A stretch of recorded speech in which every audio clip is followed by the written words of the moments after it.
Korban tenggelam di Sungai Wai Sekampung, Pesawaran ditemukan meninggal dunia pada Minggu pagi. Korban bernama Merkuri Setiawan, 24 tahun, warga Desa Negeri Katon, Kabupaten Pesawaran. Merkuri dikabarkan tenggelam di Sungai Wai Sekampung pada Jumat petang lalu. 3 hari pencarian oleh Basarnas, jenazah ditemukan sekitar 2 km dari lokasinya tenggelam. Jenazah ditemukan sudah terapung dan berada di tumpukan kayu di pinggir sungai. Jenazah langsung dievakuasi ke daratan dan diantarkan ke rumah duka untuk dimakamkan keluarganya. Tim SAR gabungan menemukan korban atas nama Merkuri, jenis kelamin laki-laki, umur 23 tahun, yang terjatuh di Sungai Wai Sekampung, Desa Krisno Maju, Kecamatan Negeri Katon, Kabupaten Pesawaran. Sekitar 2 km dari titik dia jatuh atau LKM. Kemudian korban langsung dievakuasi ke rumah duka. Dengan ditemukannya korban, maka operasi SAR ditutup. Merkuri dikabarkan tenggelam setelah warga menemukan sandal dan motornya parkir di pinggir sungai. Rupanya ia saat itu sedang mandi di sungai itu. Merkuri diduga tidak bisa berenang dan penyebab ia tenggelam karena terpeleset dan jatuh ke sungai. Andri Kurniawan melaporkan dari Pesawaran.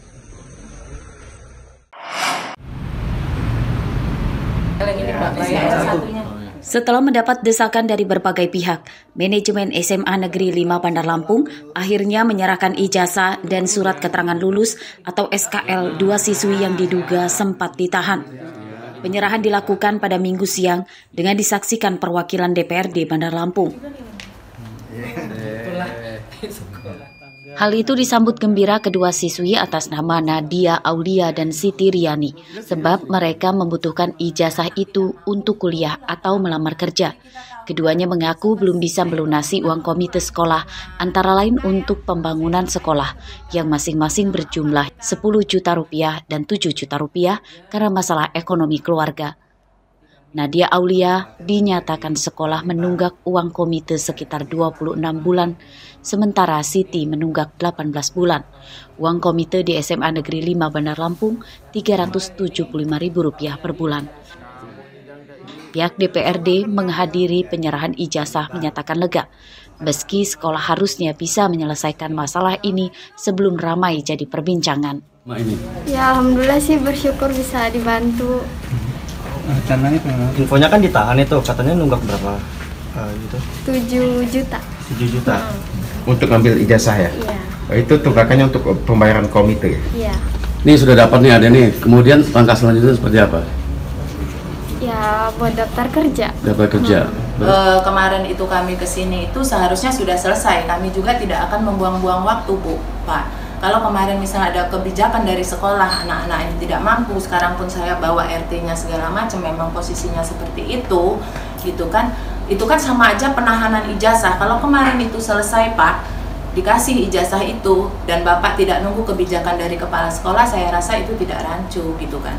Ini kita diagendakan lagi, saya mengawal wali murid sampai hari Senin. Tiba-tiba saya dikabarin itu, mendadaklah hari Minggu saya harus datang untuk memberikan ijazah itu.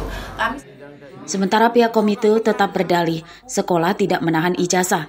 Komite sekolah juga meminta maaf jika ada siswi miskin yang masih dipersulit saat mengambil ijazah. SMA Negeri 5 tidak pernah melakukan hal itu. Nah, makanya menyikapi polemik yang ada sekarang, kami kemarin sudah melakukan rapat komite yang memberikan masukan kepada pihak sekolah untuk segera mengumumkan di website sekolah, sehingga siswa-siswi yang ijazahnya masih ada di sini untuk segera mengambil. DPRD dan wali murid berharap sekolah tidak lagi menahan ijazah murid yang tidak mampu membayar uang komite. Masalah menunggak membayar pungutan uang bangunan, SPP, dan sebagainya diharap dapat diselesaikan secara bijak dengan mengedepankan kekeluargaan. Arsadi Saputra melaporkan dari Bandar Lampung.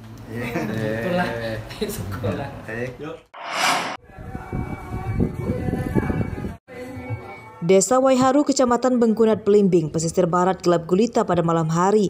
Ini karena sumber listrik di desa ini rusak sejak lama dan hingga kini belum diperbaiki.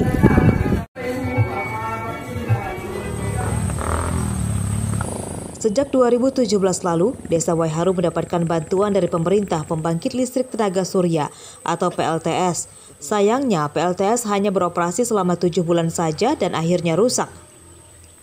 Karena lama terbengkalai, beberapa komponen PLTS diambil warga untuk kepentingan sumber listrik secara pribadi. Bangunan PLTS itu didirikan tahun 2017, awal tahun 2017. Bermanfaat selama 7 bulan. Setelah itu mangkrak seperti ini, rusak, dan sehingga dari pihak PSDM menyerahkan kepada desa untuk dimusnahkan, sehingga apa barang yang ada di dalamnya itu untuk dimanfaatkan oleh masyarakat. Tentunya ada sebagian panel surya yang sudah kita bagikan kepada masyarakat.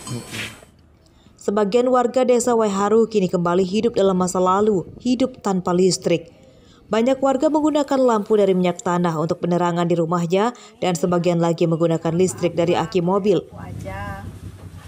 Rumah ibu jadi cuma pakai aki? Iya, udah lama. Yang dulu itu nggak pakai aki, bisa pakai aki, pakai ini apa? Minyak tanah apa itu? Minyak lampu. Iya, lampu yang kecil itu, seperti lilin. Sudah lama kondisinya seperti ini, mungkin harapan ibu sendiri gimana sih untuk kedepannya terkait listrik ini?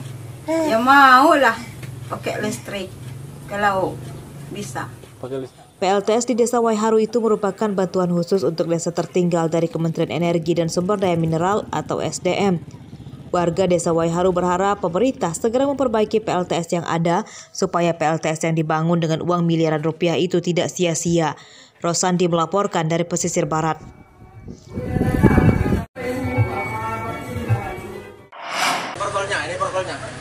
Ini borgolnya. Mana lagi? Itu Bang Mar di bawah Bang Mar.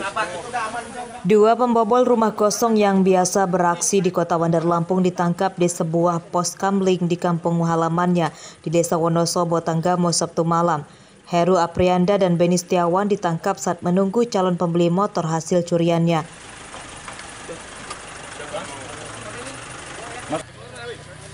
Tersangka ditangkap tanpa melawan dan langsung digelandang ke Mapolsek Sukarame, Bandar Lampung. Dua teman tersangka masih buron. Hasil pemeriksaan polisi, komplotan ini sudah membobol 4 rumah di Bandar Lampung. Modusnya berpura-pura akan bertamu. Setelah memastikan rumah korban kosong, mereka kemudian masuk dengan cara merusak gembok gerbang dan kunci pintu rumah. Selain motor, mereka juga menggasak perhiasan dan perabotan elektronik.